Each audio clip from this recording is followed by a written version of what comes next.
Ladies and gentlemen, boys and girls, children 18 plus, you are tuned in to the Loan Officer Podcast with me, Dustin Owen, and my main man, JC. John Coleman. Dio, what's popping? Hey, I'm ready to rumble. I can see that. I'm ready to go. I know, you are. Yes. Just got off a coaching call with one of our newer loan originators up in the Fort Walton Beach office. If you all don't know, Fort Walton Beach is also known as the Redneck Riviera. There you go. Or Lower Alabama. It's the panhandle of Florida. Some of the most beautiful beaches in the country reside between Pensacola and Panama City. Mm-hmm.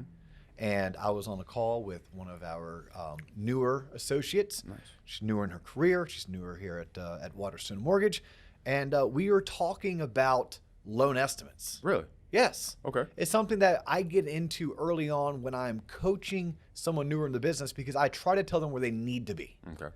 Okay. In today's episode, just going to jump right into Jump into it. Loan estimates, itemization fee worksheets. Okay. When do you send them? When do you not send them? If you're part of the mortgage coach community, you already know about total cost analysis worksheets. Yep.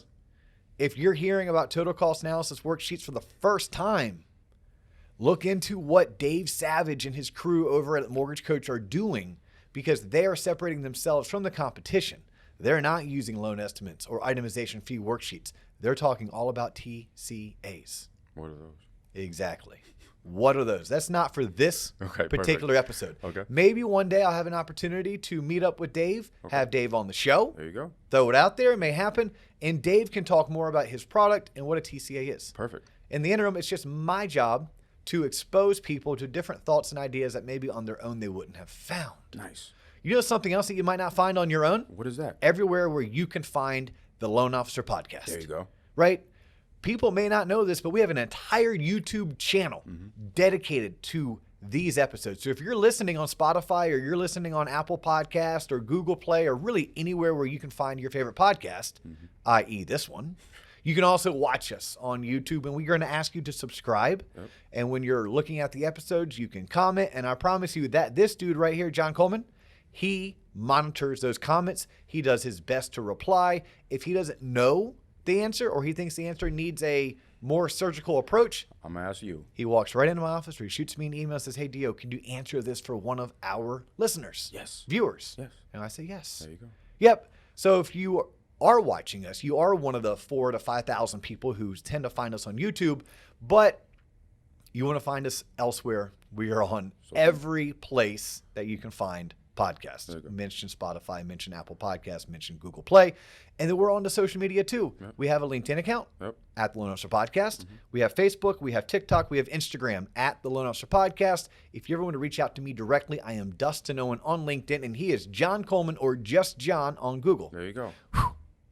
Done. Let's go into it. You got out of the way. Paper. Oh, and eventually one day, we're going to have a boatload of content. Yes. That's going to be housed on TLOP Online, also on theloanofficerpodcast.com. There you go. TLOPonline.com or theloanofficerpodcast.com. Doesn't matter. I'll take you to the same place. Right now, John Coleman is up to his eyeballs with content, and he's trying to find a way to get it onto the website without crashing the server. Word. That's what you and Dennis have been doing for the past 4 months, That's John. If you want to do it right, you got to. We've been teasing this for 4 months. If you would have told me it was going to be 4 months, I wouldn't start teasing it back in Actually, I think I did. We had a lunch, and I actually showed you the phase, and we're in phase 3 now.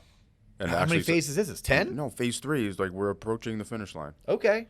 Can we have it done before we head out to San Diego for the Mortgage Bankers Association conference? What? When is that? In October. When in October? You and I are going to be in San Diego for the MBA National Convention. Yeah.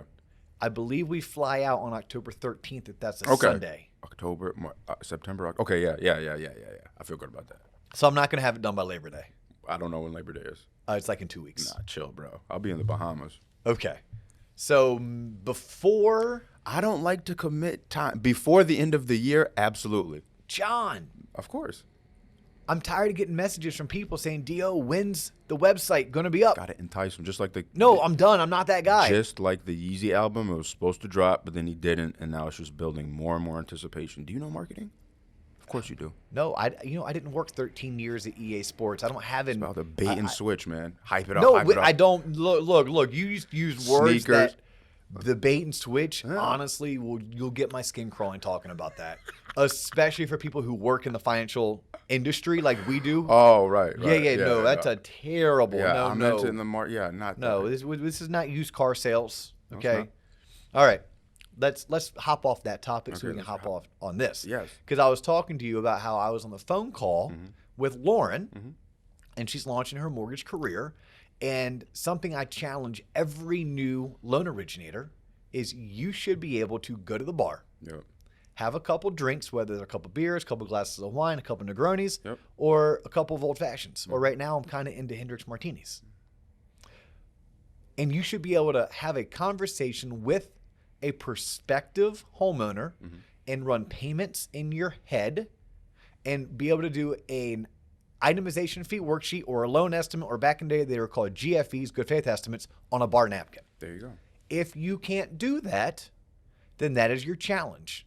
You need to understand the costs that are associated with purchasing and financing a home so well that you can sit at a bar, have a couple drinks, alcoholic beverages, cocktails, beers, wine, whatever suits you, and give an accurate estimate using a pen borrowed from the bartender on 1 or 2 bar napkins. There you go. And if you can't do that, then that's your challenge. And we're going to use today's episode to talk to you about how you could better understand an itemization fee worksheet, understand the loan estimate, because in our industry, you've just learned this recently, we use both. Yeah. We use an itemization fee worksheet and we use a loan estimate. Some people choose to use neither. And the reason why is that back in the day, you have to know the history of it. Back in the day, we had what was called a good faith estimate. And that good faith estimate, for the most part, was pretty easy to read. However, that good faith estimate would allow for the bait and switch, John. You mentioned bait and switch, talking about Yeezys and album drops and sneaker sales. But like that was a terrible thing of the mortgage industry back in 2005, 6, and 7, was the ability for a lender, whether they did it ignorantly, just because they were uneducated and inexperienced, or they did it maliciously, where they did it on purpose, they would leave things off of an estimate to make the consumer appear that they were achieving a certain goal or a certain deal, and then they get to the closing table and be something way different. They can do that. Now, looking at that document. No, this document that's on the table is a loan estimate. Okay. This loan estimate, when I was trained in the mortgage business 16 years ago, we didn't have this document. Really? This document just came around Okay. in the past 5-6 years. Oh. Yeah, it was a part of the Dodd-Frank Act. The Dodd-Frank Act created the CFPB. The CFPB then began regulating the industry in a manner that it needed to, and like anything, in a manner that it didn't need to. Right. And it started creating new documents and new processes. And like anything that's new, they took a lot of the good and screwed it up, but they also fixed the bad. So it used to be that I could give you, John Coleman, a good faith estimate, and if I left things off and you showed up to closing and those costs were there, tough shit, John. You're paying it or you're not getting your house. No way. That's it. Yeah, it doesn't work that way anymore. Now there's certain fees that if I underestimate it by $1, I have to eat that dollar as the lender. There are certain things that if I underestimate it, but I only underestimate it within 10%, then it's okay. You can pay 10% more than what I estimated. And there's certain things that I can totally blow through the estimate, and you understand that I didn't have any control over that cost. Therefore, anything I gave you was just my accurate understanding of what my best guess was that cost would be. That old GFE form, was it like regulated? Did anybody look at it, like checks and balances? Did it go into the ether when you submitted it, or was it just like a form that the industry used? I mean, yeah, it's a form the industry used and the client would sign, and the client would definitely hold me and my peers accountable when they got to the closing table and they received their HUD-1 settlement statement. Now they receive a CD, a closing disclosure. But when they received their HUD-1 settlement statement, a good, experienced professional would look at the GFE with the HUD-1 settlement statement, and they would see how accurately they estimated. Gotcha. today's day and age, those two forms are for the most part non-existent. Now, we still use a form that looks like the GFE, and we call it the Itemization Fee Worksheet. Because in my opinion, that Itemization Fee Worksheet is way easier to follow when it comes to understanding debits and credits than this LE that's sitting on top of the desk. LE stands for loan estimate. Okay. And I still do believe that a HUD-1 settlement statement is way easier to read than a closing disclosure. Okay. But there's certain things on these new documents that I love, certain things that I don't, which is why I, as a professional, have utilized both the Itemization Fee Worksheet as well as the LE, and I've learned my best way to describe them to the consumer. Okay. Right? So this episode, if you've made it this far, it's not just for loan officers, right? This is for people who sell real estate for a living and people who want to purchase real estate. Yeah. Right? So if you ever think about becoming a homeowner, this episode's for you. If you want to finance homes for a living, this episode is for you. If you want to sell homes for a living, this episode is for you. What I find is of the 151 previous shows that we have done, that's our audience. It's anybody who sells real estate for a living, finances real estate for a living, or wants to or currently owns a house. Absolutely. 75 to 80% of the American populace, this content's for you. There you go. This is episode 152. That means there's 151 other episodes that you could go and enjoy at your leisure. There you go. But this one, we're going to talk about loan estimates. Let's do it. Good faith estimates. Itemization fee worksheets. The first thing I want anyone to understand about them, you ask your lender to provide it to you. The regulators hold your lender accountable to understand the cost. Yet, as the lender, we control roughly 20% of every cost that you're going to incur as someone purchasing a home or financing a home. How crazy is that? Yeah, that's. Now, look, this is going to vary geographically because, like, I live in the state of Florida, right? The state of Florida is the third most populous state in the union. And even in the state of Florida, we do things differently in South Florida than we do in the Panhandle, than we do in Central Florida, right? There's just different customs. So I also know that the state of Wisconsin does things different than the state of Arizona, who may do things different than the state of California, which is different than different than Florida. Yeah. We're all the same, but we're all a little bit different. So there's some things I'm going to talk about that you're still going to want to sit down and make specific to your geographic region. Okay. But I think it's baffling that we as a lender are responsible. Like, we know for fact 20% of the cost. Okay. Everything else is our best guesstimate based on our professional experiences. So why are you guys on the hook for the? It's always been that way. The way it is. It's always been that way. But like here in Central Florida, as the home buyer, we don't pick the title company. The seller does, right? So if the home buyer doesn't know who the title company is, nor the lender does, and you're just getting pre-approved, how am I supposed to give you an accurate estimate, John, when we don't know who the title company is? Right? Yeah. Yeah, we don't know. Or especially here in Florida, I don't know the age of the home that you're going to make an offer on. Does that matter? Well, I have to estimate your cost for homeowners insurance. That's going to be a part of your payment as well as part of your closing cost. Right. But if you're buying a home that the roof is 15 years old versus 5 years old, if you're buying a home that has polybutylene plumbing versus non-polybutylene plumbing, if you're buying a home that's in a certain neighborhood and not another neighborhood, could impact your homeowners insurance by $1,000 a year, which is going to impact your payment by roughly $800 or $83 a month. And your closing costs by $1,000. I mean, it's like, there's so many things that we as a lender just don't know. Like, we don't know necessarily, because we haven't seen the contract, whether or not the neighborhood that you're going to end up making an offer in and getting your offer accepted has a homeowners association. If they do have a homeowners association, we don't know if they charge some kind of an upfront fee. Most homes that are in a homeowners association is because they're in a planned unit development. A lot of planned unit developments have gated communities. They have shared amenities like a community pool, clubhouse, golf course, etc. But like, I know when I bought in my planned unit development, it was a $500 welcome to the neighborhood fee to the HOA. What? Yeah, they call it capital contribution to the HOA. But like, as your lender, am I supposed to know that before you're under contract? Am I supposed to know what your insurance is supposed to be? Like, no, there's certain things that you just can't hold me accountable to when I haven't seen a contract yet? Right. And so many of our clients, they need and want to know, or so many homeowners need and want to know, what are my total costs going to be, John?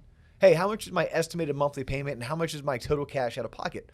Those are two very important things that everyone should know up front before they go making offers.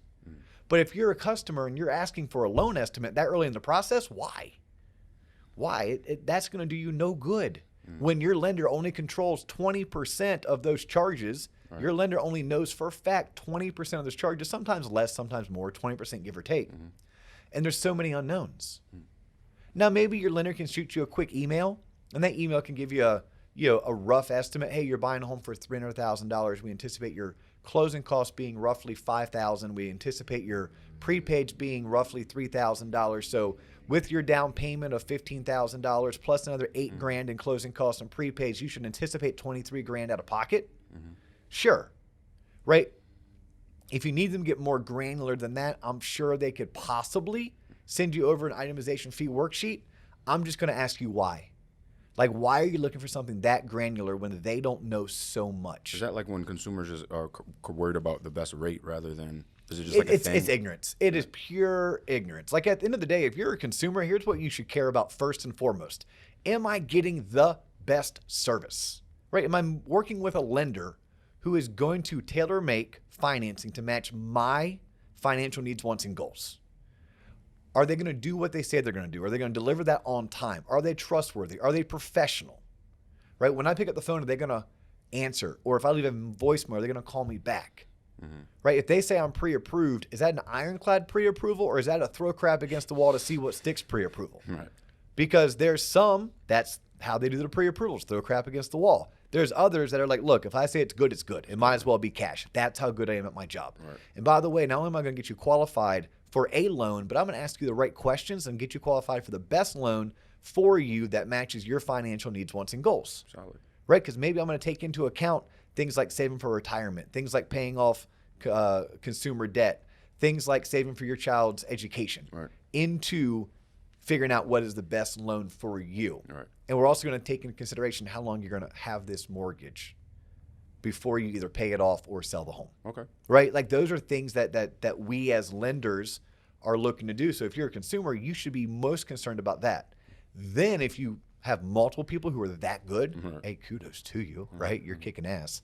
But now it's going to be, okay, well, now it's going to matter rates and fees. But the only rate and fee you're worried about is, what are the lender fees and what is the interest rate that's being quoted?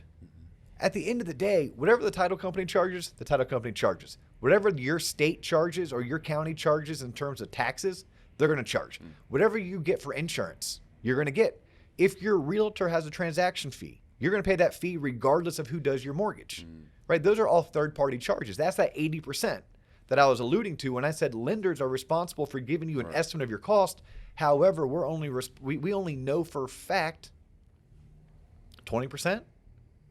That's crazy. But it's because you guys are like, everybody looks at you as like the finance people, so like you're funding it, so therefore you should be the gatekeepers of all things money and charges and stuff. Sure. Or maybe because that's the way we've always done it. That's just the way we've always done it. At what point in the process and our lizard brains won't let us change. At what point in the process would someone ask for a loan estimate? Is it like after I filled in my application and I found a house? Or okay, so good question. You're talking about a real loan estimate, an LE, like the one that's sitting on the desk right here. This is a 3, sometimes 4-page document that has some really good stuff and then some stuff that's all wonky. I'm not asking for a loan estimate until I am ready to pull the trigger on my transaction. Oh, really? Oh, yeah. Okay. Right? So I, as a consumer, looking for a loan estimate. If it's a refinance, when I say, John, lock me in and send me a loan estimate, that's when I want it. If I'm buying a home, it's like, all right, John, this is the home. This is the address. This is the closing date. I'm on the phone with you. We're negotiating my interest rate lock strategy. Do I want to pay points? Do I not want to pay points? Do I want a lender credit? Do I not want a lender credit? Like, you should have had 3 options that you and your lender walk through what's best for you. Then I'm saying, great, lock me in and send me a loan estimate. Because I understand, as a super savvy consumer, the loan estimate has some great things about it, but it also has some wonky things about it. I know that trying to figure out the cost on a loan estimate and following the numbers in many states and many geographic regions, clear as mud. Clear as mud. Like, I'll use Central Florida as an example. I'm sure our listeners will tune in and chime in about their geographic regions. But like here in Central Florida, it's common and customary for the seller to not only pick the title company, but the seller also pays for the owner's title insurance owner's title insurance and the Florida document stamps on the deed. You may be looking at me like a deer in the headlights. Like, what does that mean? Right. The Florida document stamps on the deed is a state tax. It equals 70 basis points or 0.7% of the sales price. So on a $300,000 loan, 0.7% of 300 is $2,100. Okay. Owner's title insurance is going to be roughly 0.6%. So if the seller's paying the owner's title insurance, 0.6% on 300,000 is another $1,800. No, did I do that math right? What's 6 times 3? 18. Yeah, $1,800. Okay, well, most loan estimates that I see from lenders in Central Florida, they show the buyer paying the owner's title and the Florida document stamps on the deed.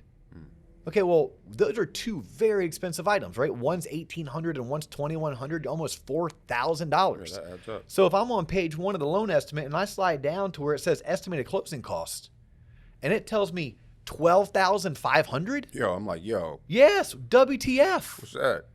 And now I'm going to have some lender who I'm always afraid is going to bait and switch me because I'm thinking of things how they were 15 years ago and not how they are today. Say, oh, whoa, John, wait a minute. You're technically not going to pay that because per your contract, the seller is going to pick up the owner's title and the doc stamps and the deed.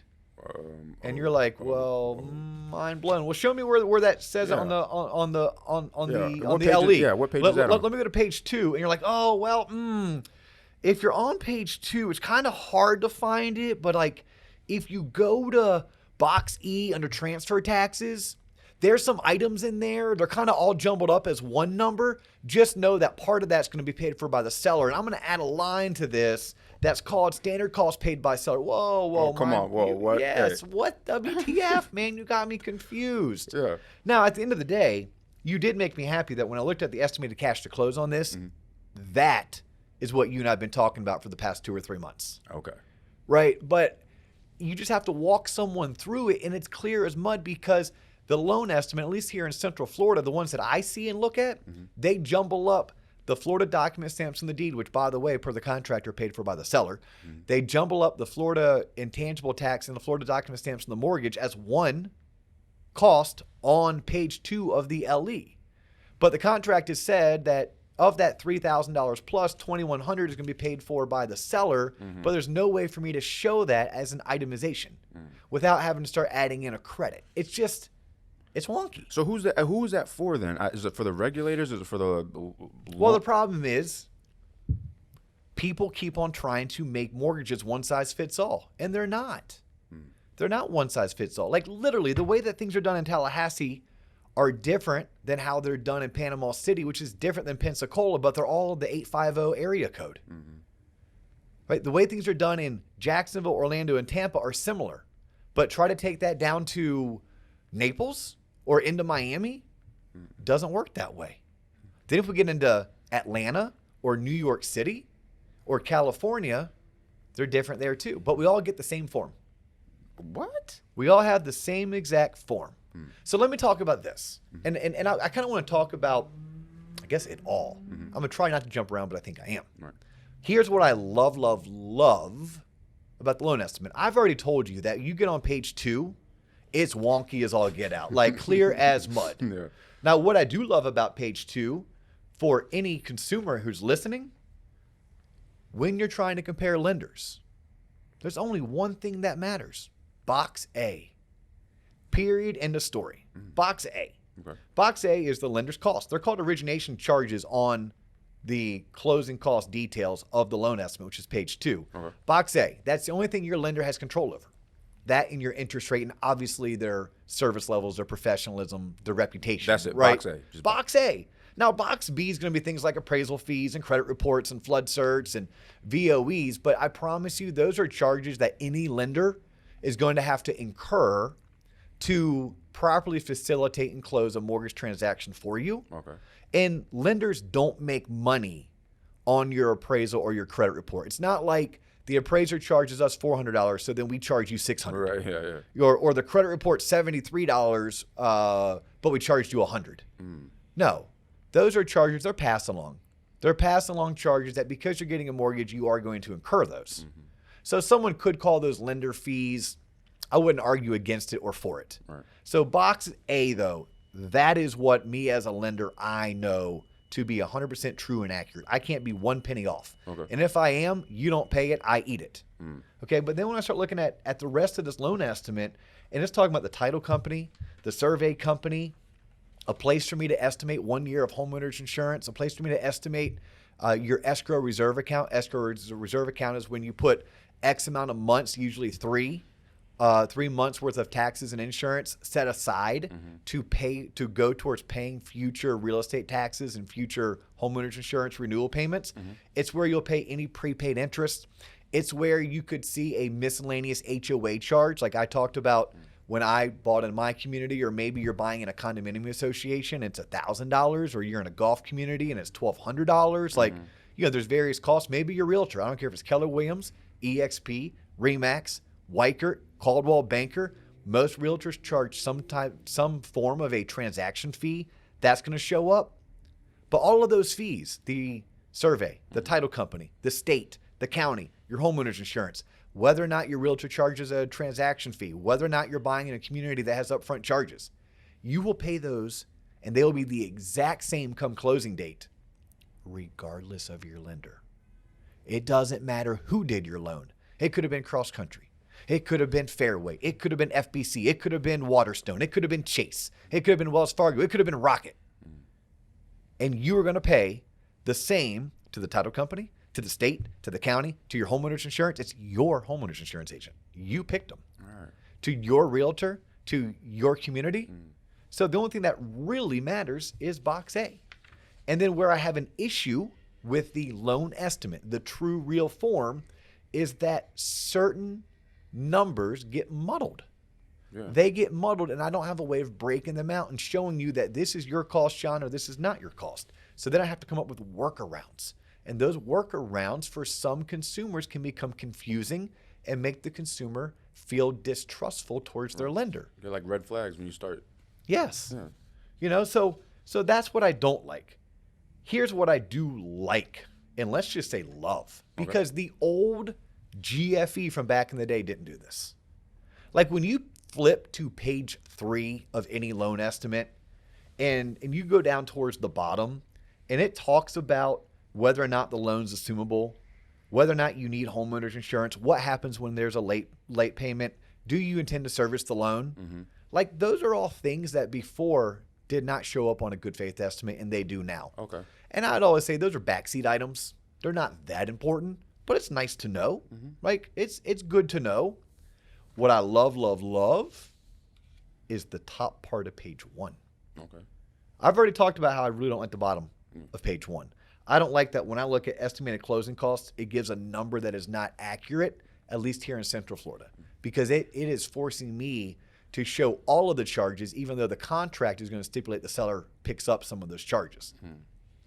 But what I do love is that there is no confusion on whether or not my interest rate is locked, because there's a form, there's a space on this form that says whether or not it is locked, right? It then tells me, can things change like my loan amount? Nope, it can't. Can my interest rate change? This form we're looking at says nope. How about my monthly principal and interest? Is that ever going to change? Nope. Those are all things that protect the consumer, because back in the day, consumers were taking out loans that had negative amortization features. Right. That meant their loan amount could go up. That meant that their interest rate could change. That meant that their monthly principal and interest could go up. Right? So this form, this new form, it does that phenomenal. Yeah. It lets me know. It's very bold in in your face. Is there a prepayment penalty? This form says no. Is there a balloon payment? This form says no. Back in the day, consumers were getting screwed over because unscrupulous lenders were slapping prepayment penalties on their loan And not telling them? and not telling them. What? Yeah, and for those that don't know, a prepayment penalty is just that. You get penalized for paying the loan off early. Ain't that a So let's say you refinanced after a year because rates dropped. Yeah, you could refinance, but it's going to cost you an extra $6,000 to pay that loan off. And most loans would come with that had prepayments, had a 2 or 3 year prepayment penalty on them. So this form does those things. Like before, a GFE didn't say whether or not your rate was locked. Like now it says it's locked, and not only is it locked, but when it's good through. So that is there. What I don't like is when it starts giving me projected payments, it just lumps in my escrow account. Like I like the old school GFE versus the new LE, because the old school GFE would break down homeowners insurance and real estate taxes. This just lumps it together. But it does tell me whether or not taxes are included in my payment. Like there's a cool box on there. So again, there's certain things that regulators did right. And what they did right truly protected the consumer against getting screwed over. It protected the consumer from bait and switch.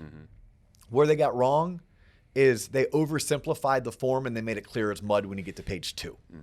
So as a consumer, I'm looking for my LE once I'm under contract, once I'm locking in the loan, because this is the official document that protects me and shows me all of my protections. I don't need an LE during the pre-approval process. I don't need an LE to try to figure out which lender is going to be the best lender for me. Gotcha. Honestly, I need a conversation, I need a consultation, and maybe a couple emails going back and forth where they run numbers for me and give me rough estimates of closing costs. Because again, as a lender, I only know 20% of the cost to be true and I'm in control of, because those are my costs, my processing, my origination fees. Which, by the way, customers listening, please do not get caught up in what lenders call things. I may call something a processing fee, and John may call it an admin fee. I may call something an underwriting fee, and John calls it a closing fee. All you care about is add up the number or numbers in box A. What does it equal? I don't care what John calls his when I call mine, right? I mean, I may say pants, he says pantalones. Right? I say pants, he says trousers. I say pants, he says slacks. I says pants, he says traveler jeans. There you go. That's what these are called. Like, they're all things that you tie around your waist that have holes for your legs to go into, and they protect your skin from the outer elements. And they also protect creepy people from staring at your skin. Okay. You should care about the dollar amount. All right. But early on in the process, if you need something, your lender can give you an itemization fee worksheet. Like that looks like an old school GFE. And when I'm teaching the mortgage industry to someone who's newer in the business, you need to know what that looks like. You need to know that the 800 section is where I put my lender fees, right? You need to know that the 900 section is where I'm going to give you prepaid items, like your first full year of homeowners insurance plus whatever prepaid interest you have to pay depending on the day of the month you're looking to close. I know that the 1,000 sections where I put my escrow reserve account, 3 months of taxes, 3 months of insurance. I know when I get to the 1,100 section that those are title fees. And I'm going to let you know, because I live in Central Florida and I primarily originate in Central Florida. Hey, John, you're buying a house. More than likely, you and I don't get to pick the title company. So the title company is going to charge you somewhere on the low end of $900, on the high end $1,400 to do what they have to do. That's about what's normal. I know that 1,200 section is the government fees, right? That's where I put the recording fee to the county. That's where I put the Florida document stamps in the deed, the Florida document stamps in the mortgage, and the intangible tax. Now, if the seller's going to pay the Florida document stamps in the deed, maybe I zero that out. Maybe I slide it over to the seller side. Each of us is going to take our own prerogative on that. When I get to the 1,300 section, that's where I'm going to put things like a survey. I'm going to put things like a potential HOA upfront charge and a potential realtor charge. And then when you, John, give me crap as your lender saying, I'm not paying anything to the HOA, I say, ma'am or sir, you're too early in the process to know that. All I know is, based on my experience here in Central Florida, a lot of communities are planned unit developments, and those communities could charge you anywhere between $250 to $2,000 just to move in. It's my job to make sure that you're aware of all potential costs. I don't control that, nor does your realtor. You control that based on the home that you and your spouse fall in love with. And the same thing goes for the realtor transaction fee. I'm not paying that. Ma'am or sir, I'm not here to tell you whether or not you're paying your realtor transaction fee. That's between you and your realtor. What I can tell you, it's common and customary for realtors to have transaction fees. And my experience is on the low end, they're about $295. On the high end, they're about $595. I'm going to estimate $495 because I've never had someone get mad at me when they brought less money to closing than what I originally estimated. So anything that I do for you, I'm going to be rounding up. If I think a survey could range between $275 and $325, I'm going to estimate $325. I'm going to do the same thing for homeowners insurance, real estate taxes, title company charges, etc. Because again, John, the only thing that I know to be 100% true and accurate are those charges in the 800 section. Right. And I know that those charges in the 800 section always also correlate with the interest rate that I can offer you. Typically, as a consumer, John, the more you pay in lender fees, the lower you should anticipate your interest rate being. The less you pay in lender fees, the higher your interest rate you should anticipate your being. All right. It doesn't matter to me, John, whether or not you pick a high closing cost option or a low closing cost option. What matters to me is that you're given options, you're educated on the pros and cons, and you picked what was best for you and your family. All right. Question for you. Very well said. I've done that once or twice in my career. That was good. Just John, once or twice. Is this where like deals fall apart? Because I could see like this is almost like buying a car and someone gets the final layout and they're like, wait a minute, what is this dealer fee? What's this fee? Well, I'm not paying all of this. So is this like a pain point almost? It's very rare for a deal to fall apart at closing. Oh, okay. Yeah, but where a loan officer or a mortgage professional could absolutely hinder their progress is by someone getting to closing and being like, WTF. Right? Like, it's our job to be the educator. Like, we're to be the advisor. We are the subject matter expert of all things. When someone calls me off the bat and they're like, hey, I need an LE, I know they don't know what they're talking about. I know that they're brand new. I need to slow my roll and educate them a little bit. Right. And I need to be able to say things like, hey, I know you're asking for an LE, but do you know why you're asking for it? I just want to know how much I'm going to be paying for stuff. Okay, yeah. So here's what I can tell you, ma'am or sir. The LE is a fantastic document that does a lot to protect the consumer once you're under contract. But if I try to send you an LE right now, it's going to be clear as mud because the only thing that I know to be 100% true and accurate are the items that are in box A, right? Box A that's all I have control over as your lender. Now, the LE is going to want me to fill out items in box C, box E, box F, box G, and box H. And I don't know things like, does your realtor have a transaction fee? What neighborhood are you buying in? How expensive or how cheap is it going to be to insure your home? What are the property taxes like in the area that you're buying? What title company are you using? Who's going to pick up the Florida document stamps on the deed? Is that going to be you paying for it, or is that going to be the seller paying for it? And I'll get, well, the reason why I need to know is because the Florida document stamps on the deed equals 0.7% of your purchase price. So if you go out and buy a home for $300,000, that's $2,100. I would hate to send you an LE right now and have you thinking that you're going to have to pay $2,100 more than you do, or worst case, I would hate to send you an LE right now, make the assumption that the seller is going to be paying that $2,100, and then when you do go under contract, you realize that you don't have enough money for cash to close. Damn. Now, if you're trying to get an idea, am I the best lender for you? I'd love to have that conversation because I also want to figure out, are you the best client for me? Because we do a lot of great things over here, me and my team, but we also understand that the way that we operate, not everyone needs. Like, we believe in tailor-making financial solutions to help people purchase real estate. These financial solutions need to be based on their financial needs, wants, and goals. I don't know what yours are because I haven't talked to you yet. I would love the opportunity to talk to you. Plus, let's work on getting you pre-approved because that's the first step, is getting you pre-approved. Now, along the way, I'll give you an idea of what payments are. I'll give you an idea of how much you're going to pay at closing. That's going to be everything from your down payment to how much money in closing costs to how much money in prepaid expenses. You may be wondering, what are prepaid expenses? Well, prepaid expenses are basically, you're going to be required to pay for your first full year of homeowners insurance at closing, plus put some money aside for future real estate tax payments and future homeowners insurance payments. Also, depending on what day of the month you close, we're going to need some prepaid interest for you because I have good news for you, John. When you buy a house, you actually get to live in it for a full month and then you make your payment. Unlike when you rent, where you have to actually, you have to pay, then you get to live. So when you buy a home, let's say it's in August, and let's say today is August 24th, your first mortgage payment, if you were closing today, would not be due until October 1st. You get to live in the home for the whole entire month of September without making a payment. When you pay on October 1st, you're paying for all of September. But what I would have to do is collect at least 7 days of interest for you. I need from August 24th all the way through August 31st. Once I start having that type of conversation, I can usually get someone to take a deep breath, take a step back, and realize, holy shit, there's way more to this than I thought. I was just calling and asking for an LE because I read it on biggerpockets.com, right? Or because my dad told me to. Right. My boss told me to. Yep. We're like, no.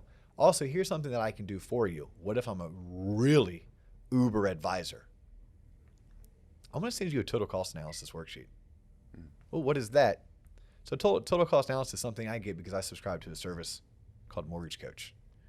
Or if you really needed something, I can send you an itemization fee worksheet. But here's the deal. When I send you this itemization fee worksheet, I still only know the items that are in the 800 section. You're going to get this worksheet, and there's going to be an 800 section all the way to 1300 section. And I'm going to estimate worst case scenario based on my experiences, but I don't know things like the title company's actual charges. I don't know whether or not you're paying the Florida document stamps and the deed. I don't know whether or not there's an HOA upfront cost or whether or not your realtor has a transaction fee. These are things that I don't know. And also, I can't really lock in your interest rate until you have a property because mortgage rates lock to the property. Really? Oh. So yeah, so when I talk about mortgage rates, I'd rather talk to you about what rates have been doing as well as the direction that rates are going.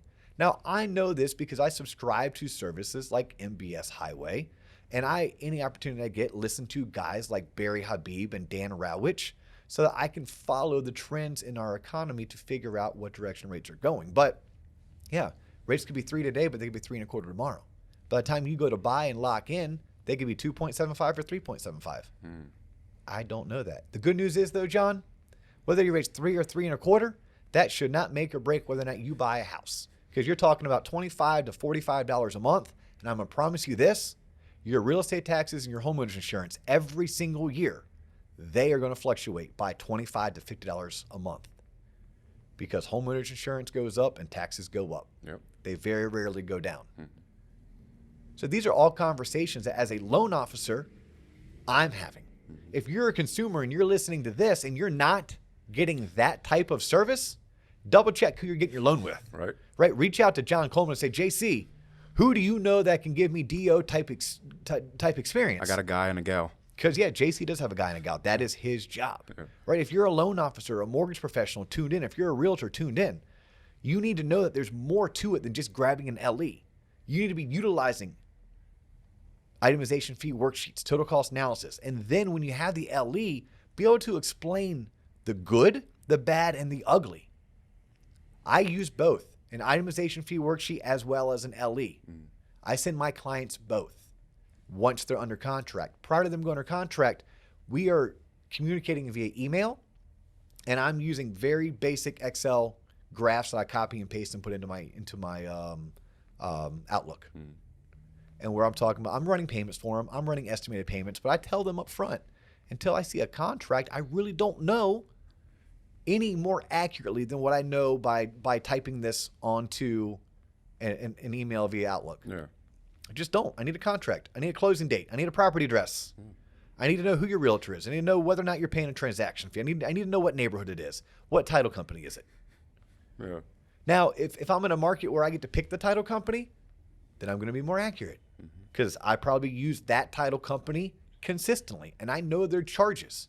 I may even have a document from them that spells out emphatically what their charges are.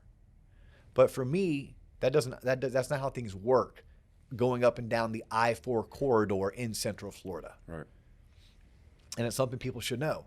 But you should, as a mortgage lender, I'm going to circle all the way back to having your 2 drinks at the bar talking to someone. You should be so good at your job. And this was my advice to Lauren, who is 6 weeks into her mortgage career. She left a career teaching. She was a preschool teacher, taught a 3rd grade class. Mom's a realtor. Mom convinced her, look, teaching's a great profession, but you'd be a much better loan officer and you get more fulfillment out of it. You can teach, but at a different level. Instead of 3-year-olds, we're teaching 30-year-olds, right? Instead of teaching the alphabet, we're teaching the basics of personal finance, and we're helping people become wealthier through home ownership. That's what Lauren is doing. My advice to Lauren today was know the history of a good faith estimate and why we have the loan estimate. Know what's good about a loan estimate and also what's wonky about a loan estimate. Understand when you would utilize an itemization fee worksheet and why that coincides well with the loan estimate. And know when you should typically give them to a consumer and why. Because if you can't explain the why it doesn't make sense for me to give you this until you're under contract, then all you're going to get is distrust. You're going to get someone who thinks you're going to bait and switch them. But the minute you can explain to them the good and the bad and why and at what point these documents are imperative, then they can buy into you as the trusted advisor. And put things in writing. Utilize email. If you have to, send them an itemization fee worksheet. It's way easier, and consumers should know this, it's way easier for us as mortgage professionals to spit out an itemization fee worksheet than it ever is for us to spit out a loan estimate. Right? It takes some moving. Really? Yeah, it not quite an act of God, but there's a lot of buttons that have to be pushed, I's that have to be dotted, T's that have to be crossed just to get a loan estimate out. And if you don't have a property under contract and you don't have a closing date, then nothing's locked in. Oh.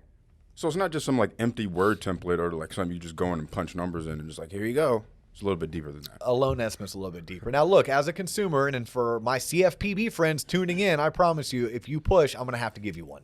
If you really request a loan estimate, I'll get you one. Right. But I'm going to try to educate you to make you realize that you need one of these once you're under contract and you're at a point in the process where you can make your decision.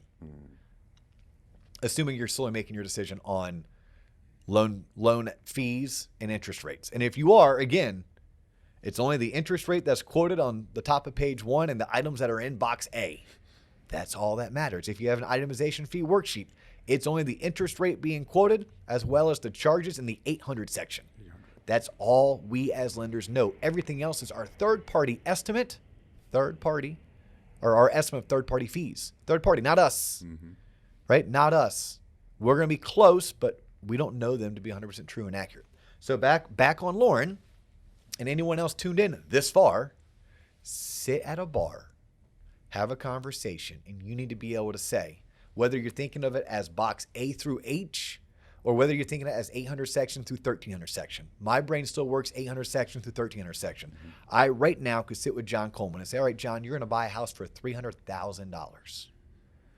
You're putting 5% down. That means that's $15,000. So I already know for cash to close, you're going to need $15,000.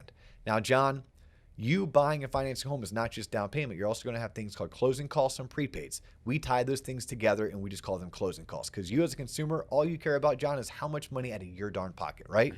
Perfect. So here's what I know. My fees are $1,300. That's going to show up in the 800 section or the box A on your LE once you have gotten to a point where you receive one. That $1,300 is all I know to be 100% true and accurate. After that, they're going to be third-party charges. For example, we're going to pull your credit and we're going to charge you for that credit report at closing. You pay what we pay.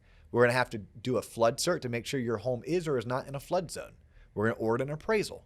You're going to pay whatever we pay to the appraisal company is what you pay. Then there's going to be a title company. That title company is going to charge you somewhere between $900 and $1,400. You're going to pay the county somewhere around $205 to record your mortgage. You're going to have 2 mortgage stamps here in the state of Florida. You're going to have 2 taxes on the mortgage. Collectively, they make up 0.55% of your loan, so roughly about $1,500. You're also going to have a survey that's going to be required on your property. They're about $275. You're going to more than likely pay your realtor some type of transaction fee. Don't freak out. It's common. It's normal. If you don't want to pay it, take it up with your realtor. And depending on the neighborhood that you buy in, you may have to pay some kind of an upfront homeowners association charge if you're buying in a planned unit development. Your realtor fee could be $400 and that fee to the HOA could be $500. On top of that, John, you're going to have to pay for a homeowners insurance policy upfront at closing for the entire year. That's probably going to run you about $1,500. And then we're going to collect 3 months of taxes and 3 months of insurance from you. And your taxes are going to run you about $300 a month. So 3 times 3 is $900. And we've already established that your Insurance will run you about $125 a month, so that's going to be another $475. So, John, when you start adding up the $1,500 plus the $900 plus the $475 in prepaid charges, plus the fee to the HOA, your realtor, the title company, the county, the state, and then my $1,300 with addition to the appraisal, the credit report, and the flood cert, on your $300,000 purchase, you're probably looking at about $8,500 plus your down payment. So we said your down payment's $15,000. Your total closing costs on prepaids are about $8,500, right? So that's $23,500. Let's just round up to $24,000 because, John, I've never had someone get mad at me when they brought less money to closing than more. So you're roughly looking at $24,000 needed on closing day, at which point we are going to have to verify.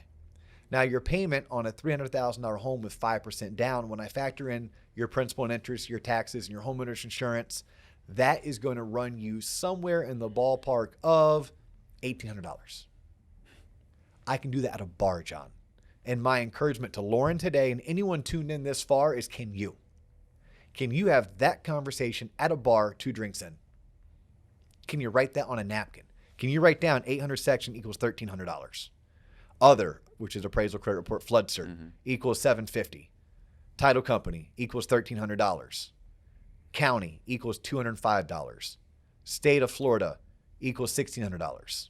Survey equals $275. Miscellaneous HOA, question mark, $500. Realtor transaction fee, question mark, $400. First year HOI, homeowner's insurance, $1,500. Escrow, 3 times HOI, $475 or $375, whatever the number ended up being. Tax reserve, $900. And then hand it to somebody. Down payment, $15,000. Estimated payment, $1,800. John, here's my phone number. My name is Dustin Owen. I work for Waterstone Mortgage. If you're truly looking at buying a home for $300,000, you're going to need about $24,000, and your payment's going to be $1,800 a month. Drop the mic. Give me a call on Monday, and I can also finish your pre-approval and introduce you to one of the top realtors in our market. Now I drop the mic. Right? That's how it's done. So that's loan estimates. That's itemization fee worksheets. I've encouraged people to reach out to Dave Savage and the crew over at Mortgage Coach, figure out how to utilize a total cost analysis. But you need to know these documents. You need to know where they originated. It originated with a GFE, a good faith estimate. You know, if someone wants a GFE, they're OG. They are old school. Let them know that GFE is now passé. We now have a loan estimate, but you actually will combo the loan estimate with an itemization fee worksheet, and that neither one of those documents is overly important this early in the stage unless you're under contract, unless you're at a point where you're ready to make a decision and pull the trigger, at which point I can get you both documents and I can sit down with you and review them, because it's important that you know that me as a lender, of these total costs, how many do I control, John? Just one. The 800 section. The 800 section or box A. Or the lender fees, which amount to roughly 20% of the total cost. Yes. So that's it. Yeah. Guys, girls, anyone tuned in, I hope you enjoyed this. I hope this brought you value. If it does, please continue to tune in. We're going to continue pushing out content. We're eventually going to get a website launched that John came into my office already. We have 100 short training videos that have never been on this podcast. That John has recorded, edited, and he's ready to start putting up onto the website once it's launched. Subscribe if you haven't. Share if you like what we're doing. Give us a 5-star review and use the comment section in YouTube or hit us up. Again, I'm on LinkedIn as Dustin Owen. He is on Google as just John Coleman. Word.